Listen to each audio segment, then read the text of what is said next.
LG전자 이야기 한번 깊이 파볼까요? 와, 올해 2025년 1분기 실적이요. 정말 눈에 띄었습니다. 아, 네. 1분기 실적 좋았죠. 네. 매출이 작년 같은 기간보다 6%나 늘었고, 영업이익도 1조 원을 넘겼어요. 그 정도면 선방했네요. 그렇죠. 특히 주목할 부분은 가전사업부, HS랑 같이요. 그 차량 부품하는 전장사업부, VS 있잖아요. 네네, VS 본부. 그리고 냉난방 공조사업부, ES, 이 세 군데가 다 분기 최대 실적을 냈다는 거예요. 세 개 사업부가 동시에요? 그건 대단하네요. 네. 특히 냉난방 공조, ES는 영업이익률, 그러니까 매출에서 이익이 남는 비율이 벌써 13%를 넘겼어요. 제조업에서 이 정도면 엄청 높은 거거든요. 13%면 상당히 높네요. 네. 그리고 또 전장사업부, VS는요. 앞으로 매출로 이어질 계약 물량, 그 수주 잔고가 무려 100조 원에 달한대요. 100조요? 와, 그건 정말 어마어마한 숫자네요. 그렇죠. 앞으로 한 몇 년간 먹거리가 그냥 쌓여 있는 거잖아요.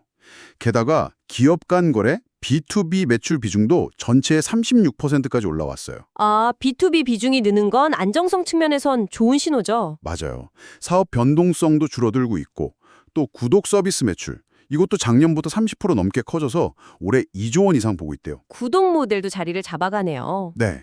그리고 스마트 TV의 핵심인 웹OS 플랫폼 사업. 이것도 연 40%씩 엄청 빠르게 크면서 수익을 더해주고 있고요. 이런 점들을 보면 이거 지금 LG전자에 투자해야 하는 거 아닌가요? 아주 좋은 시점 같은데요? 1분기 성과가 인상적인 건 뭐 분명한 사실입니다. 저도 인정해요. 하지만 미래 전망까지 마냥 장밋빛으로 보긴 좀 어렵지 않나 싶어요. 아, 그래요? 어떤 점에서요? 당장 2분기부터 좀 여러 불확실성이 있거든요. 예를 들면 계속 바뀌는 관세 정책이라던가 아, 관세 문제. 네. 그리고 소비 심리가 또 어떻게 될지 모르잖아요. 좀 위축될 가능성도 있고 환율 변동성도 무시 못하고요. 이런 외부 요인들이 사업 운영에 부담을 줄 수 있습니다. 실제로 LG전자 내부에서도요. 2분기 매출 성장은 크지 않을 거다. 뭐 로우 싱글 디짓이라고 하죠. 한 자릿수 초반대. 아, 낮게 보네요. 네. 그리고 영업이익률 목표치도 낮은 미드 싱글 디짓. 그러니까 한 자릿수 중반보다도 좀 낮은 수준으로 약간 보수적으로 잡고 있는 것 같아요. 특히 전체 매출의 한 20% 정도가 미국에서 나오는데 냉장고 같은 일부 품목은 여전히 관세 이슈에서 완전히 자유롭지가 못해요. 이게 좀 위험 요인이죠. 아, 아직 해결 안 된 부분이 있군요. 그쵸. 물론 뭐 멕시코에서 만드는 TV나 미국 현지 공장에서 생산하는 세탁기 건조기처럼 관세 영향 없는 부분도 계속 늘리고는 있습니다만 리스크가 아예 사라진 건 아니라는 거죠. 물론 그런 불확실성은 있겠죠. 근데 LG전자도 바보는 아니잖아요. 이미 멕시코나 미국 같은 곳에 생산 기지를 다변화해서 되게 유연하게 대응할 준비를 하고 있고 또 말씀하신 것처럼 관세 영향 적은 제품 비중도 계속 높여가고 있잖아요. 네, 대응은 하고 있겠죠. 그리고 더 중요한 건 아까 말씀드린 새로운 성장 엔진들이라고 생각해요. 특히 기업 대상 B2B 사업. 이거는 경기도 덜 타고 보통 수익성도 소비자 대상 B2C 사업보다 높거든요. 그래서 안정적인 성장을 쭉 이끌어갈 거란 말이죠. B2B의 중요성은 커지고 있죠. 네. 2030년까지 B2B 비중 40%로 늘리겠다는 목표도 뭐 지금 추세 보면 금방 달성할 것 같아요. 목표는 그렇습니다만. 그리고 전장 사업도 VS, 100조 원 수주 잔고. 이거는 앞으로 한 6년에서 8년, 이 정도는 그냥 꾸준한 매출이 보장된 거나 마찬가지잖아요. 네, 잔고 자체는 든든하죠. 구독이나 웹OS 같은 플랫폼 사업도 엄청 빠르게 크고 있고요. 이게 다 수익성 개선에 큰 힘이 될 텐데 단기적인 변수보다는 이런 장기적인 성장 그림에 더 주목해야 하지 않을까요? 저는 그렇게 보는데요. 성장 동력들의 잠재력 자체는 저도 인정합니다. 분명히 있어요. 하지만 그 나무만 볼 게 아니라 숲 전체를 봐야 한다고 생각해요. 숲 전체라면요? 자, 보세요. LG전자에서 TV랑 디스플레이 담당하는 데가 MS 사업부인데 여기 매출의 70%는 여전히 TV에서 나와요. 아, TV 비중이 아직 그렇게 크군요. 네, 상당히 크죠.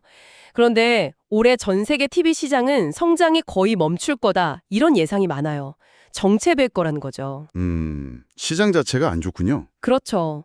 그러면 다른 사업부들이 아무리 잘한다고 해도 이렇게 큰 비중을 차지하는 TV 시장의 부진을 과연 완전히 다 메울 수 있을까?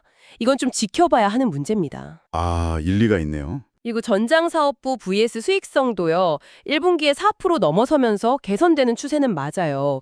근데 자동차 부품업계 최고 수준 회사들이랑 비교하면 아직은 뭐랄까 더 올라가야 하는 상황이거든요. 아직은 좀 부족하다. 그렇죠. 관세 문제도 그래요. 회사가 뭐 생산 효율 높이거나 일부 가격을 올리는 식으로 대응하겠다고는 하지만 이게 자칫 잘못하면 비용 부담이 커지거나 아니면 가격 경쟁력이 약해지는 결과로 이어질 수도 있다는 점을 생각해야 합니다.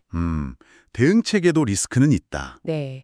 그래서 1분기 실적이 좋았다고 해서 그 이면에 가려진 이런 위험 요인들을 너무 가볍게 봐서는 안 된다고 생각합니다.